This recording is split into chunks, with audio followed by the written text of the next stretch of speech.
रहे हैं city India news channel, हक की आवाज। Paradise function palace, paradise function palace महबूब नगर। अस्सलाम वालेकुम नाजरीन, सिटी इंडिया न्यूज में आपका इस्तकबाल है। आइए डालते हैं आज की अहम खबर पर एक नजर।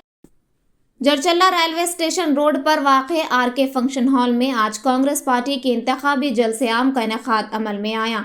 इस जलसे को member of Rajya Sabha MPO AICC minority chairman Imran Pratapgarhi ने मुखातिब करते हुए कहा कि इंतखाबात में आवाम अपने वोट का सही इस्तेमाल करें, क्योंकि BRS हुकूमत रियासत भर में अपने झोली भरने में मसरूफ़ है। KCR के अफराद दौलत को जमा करने में मसरूफ़ हैं। 10 साल के अरसे में फलाही स्कीमात आवाम के दरमियान लाकर चंद सियासी कायदीन ही इन स्कीमात का फ़ायदा उठाते हैं।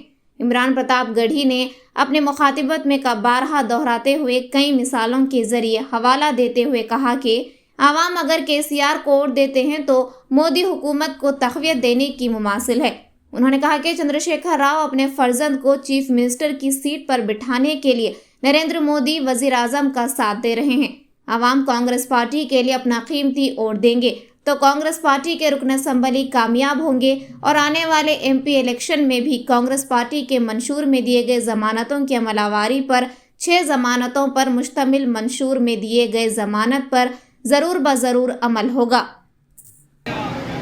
न तेरा है न मेरा है, ये हिंदुस्तान सबका है। न तेरा है न मेरा है, ये हिंदुस्तान सबका है। नहीं समझी गई ये बात तो नुकसान सबका है। वाह, क्या बात है।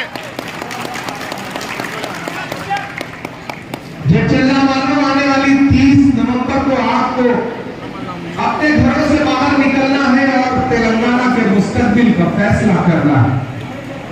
मैं आपके बीच में ये कहने आया हूं कि ये जो इलेक्शन है ये सिर्फ असेंबली का इलेक्शन नहीं है।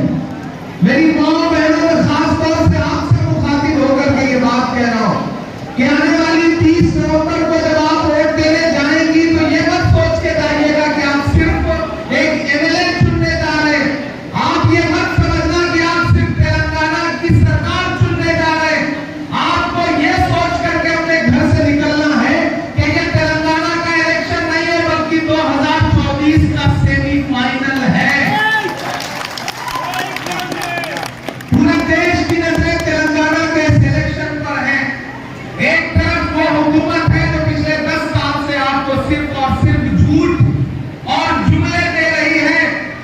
KCR साहब को दामन भर भर के आपने पिछली 2 बार में वोट दिया है।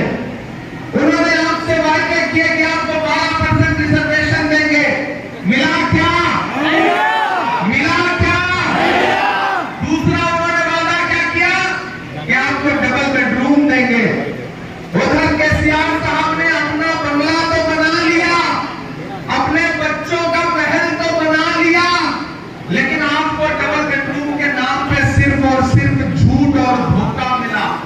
आपसे ये कहा कि शादी मुबारक स्कीम में गरीब बच्चियों की शादी के लिए हम पैसा देंगे, लेकिन वो भी बिचौलिए खा गए। वो पैसा असल हकदारों तक नहीं पहुंचा।